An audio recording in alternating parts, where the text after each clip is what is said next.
Okay, so for today, ang ulam nila ngayon ay nilagang atay. Nalalamasin ko para pumanas dun sa sabaw. Lamasa palalo sa sabaw. So, ayan, naka na yung kanilang food bowl. So, may additional na isa yan. Dati 8 lang, ngayon 9 na. Kasi nga, ayun o, si Loki. Kasama na sa bilang.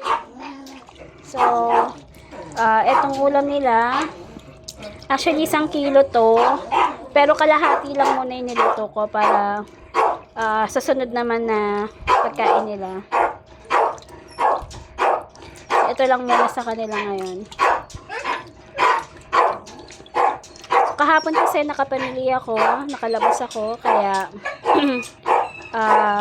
nakabili din ako ng pagkain nila. Hindi lang ako nakabili ng gulay. Kasi mas gusto ko yung gulay sa palengke sana. Mas fresh siya. Kumpara dun sa nasa groceries na parang mga luma na kasi kaya hindi ako bumili. Tapos, so yun, nakagala nga ng saglit kahapon. Nag-advance groceries tayo kay nanay. Tapos, yung celebration naman nung pamangkin ko. So, sinabay ko na yung groceries na para sa mga alaga ko. Actually, hindi lang yan kasi meron pa yan. Ayan,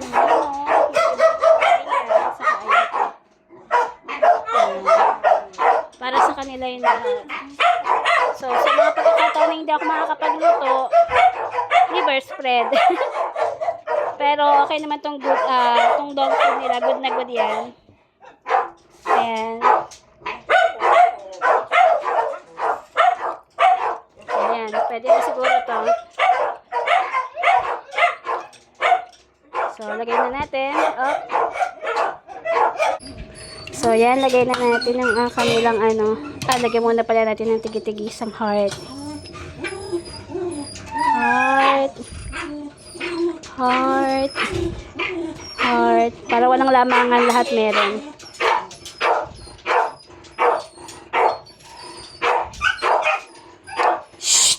Black, wait lang.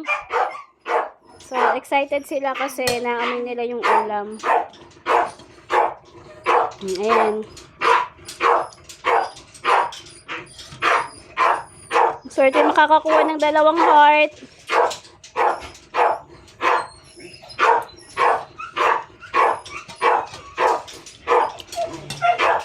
Okay. So, lagay na natin yung sabaw. 1. 2.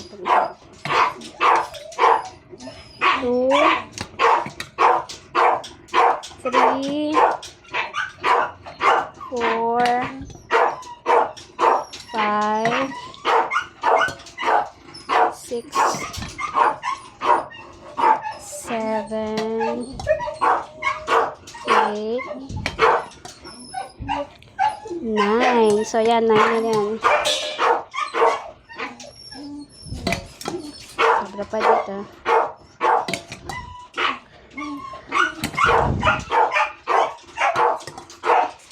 So, kapag may free time lang talaga ako nakakapagluto.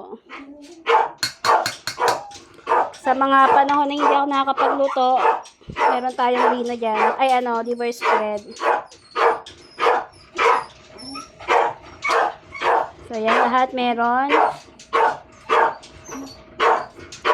Walang lamangan. Lahat pantay-pantay. Mix lang natin. Sana maubos nila. Kung naririnig nyo si Black, ganyan siya ka-excited palagi pagkakain.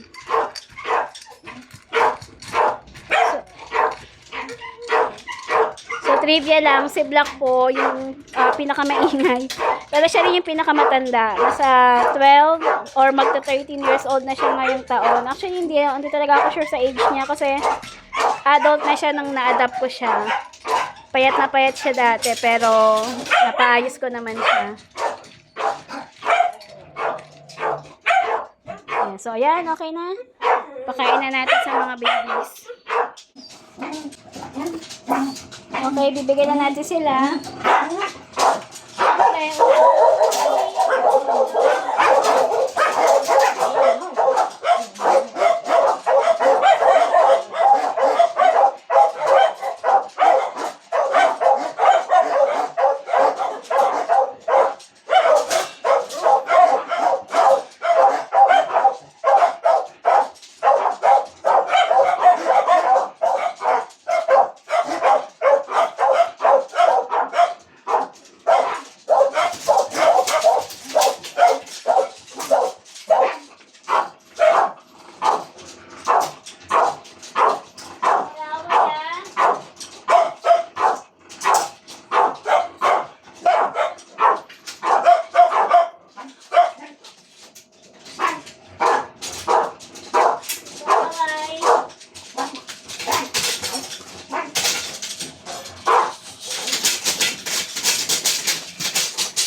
Wala na yung cakes mo. Baba. Okay. Uy, kain na ng kain. So, yan. Tahimik na sila kasi nakakakain na sila. Gusto nila yung kanilang ulam ngayon. So, yan. Pasensya na sa kalat. Maglilinis ako after kumain. Ayan. Yung baby, kain lang ha. Loki, kain lang. Wow! Kagabi, ayaw mo kumain. Konti lang kinain mo. Buti yan, nakain ka na. Ayan. So, yan, lilinis na nila yan after nilang kumain.